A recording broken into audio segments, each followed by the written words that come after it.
We are thrilled to be joined by the head coach of Team USA, Nate Leaman. Your team has played 2 games, a win and a loss. What have you learned about this group so far? Well, I like that we could score. We faced, looking at our pool, there's elite goaltending in our pool. And I like that we've been able to score in both games. I like our discipline. And I like that we faced some adversity. We played we also, we're 1-1, but we also played an exhibition. We played Finland, and they're a very good team also. So we know now what our identity has to be successful in this tournament. All right. What is that identity? What does it have to be successful? We have to dictate. We can't be a team that sits back. We can't be a team that doesn't have everyone going, and we have to stay on pucks. We have to get to net fronts, and we have to push pace when we can.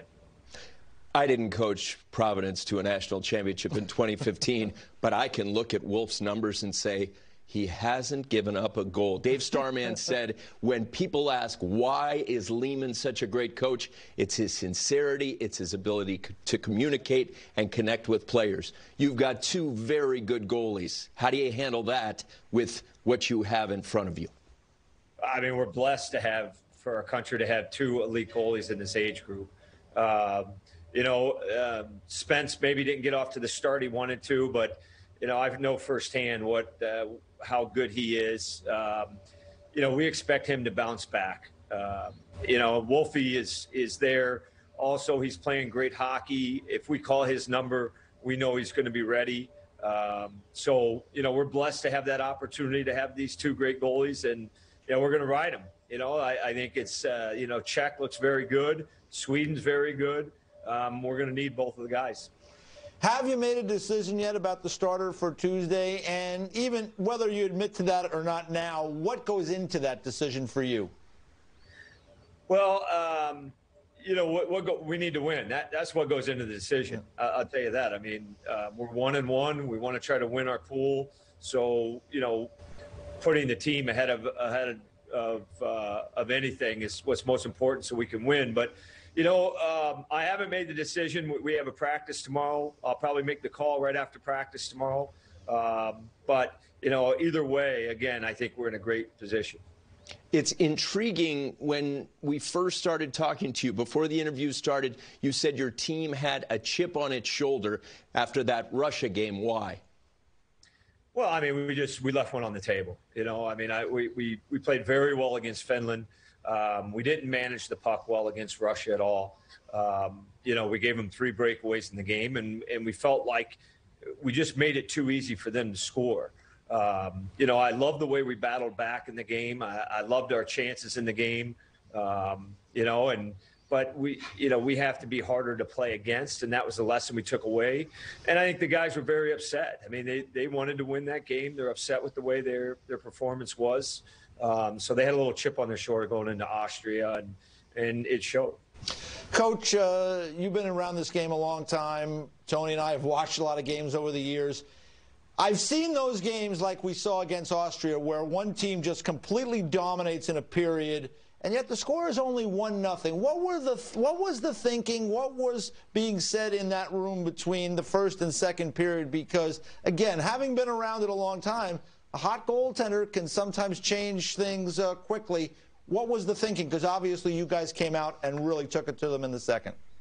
Well, I've been in both those games in 2007 and in 2009. I've been a part of a staff that we've lost those games where we've heavily outshot, heavily outplayed a team, and their goaltender stole a game. So, our focus was just staying with it. Don't cheat the game. Stay with what we're doing. And I thought we needed to take pucks harder to the net. We were going to get one eventually that went off a shin or we got a second chance. I wanted to make sure we weren't on the perimeter. I wanted to make sure that, we made it as hard as we could for their goaltender. And eventually we got through. And also having a player like Trevor Zegras that could just break the goalie down, I think that helped a lot also. He's very good at ice hockey. You're very good at being direct. I'm going to read you a quote from you. It's not that she's a female, it's that she's good enough.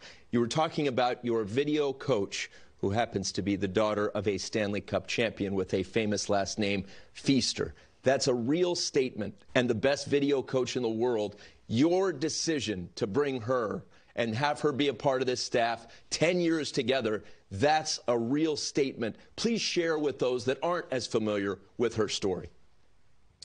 Well, I mean, she came aboard as a student assistant. I think my second year as the head coach at Providence. We weren't a very good team or program at the time. We needed all the help we could get. And, it was evident right away her passion for the game and her IQ for the game, quite frankly. I mean, it probably took me a good, 6 months to get to know her and probably trust her. She moved up the ranks from our student assistant to our graduate assistant to our, to the position she's in now as a director of operations and video coach. And she does all of our analytics, and she's outstanding.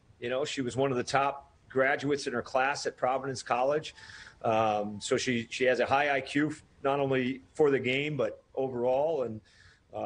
And she's got a great feel for hockey. So she grew up with it, with obviously her family. So we're fortunate. I mean, we're very fortunate. I don't know how much longer we'll keep her, though. I think the word's getting out, but it goes back to, I know a lot of news is being made about Teresa, and but it has nothing to do with her being female for me.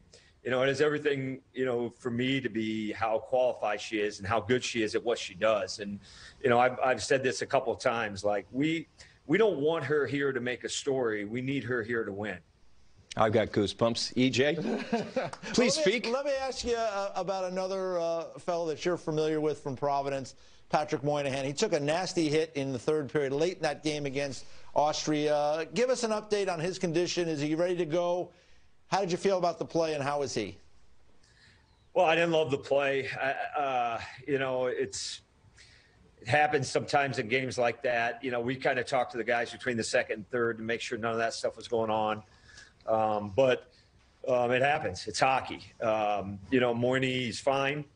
He's ready to go. We've talked to him a couple of times today just to make sure nothing, like there were no aches or headaches that came on.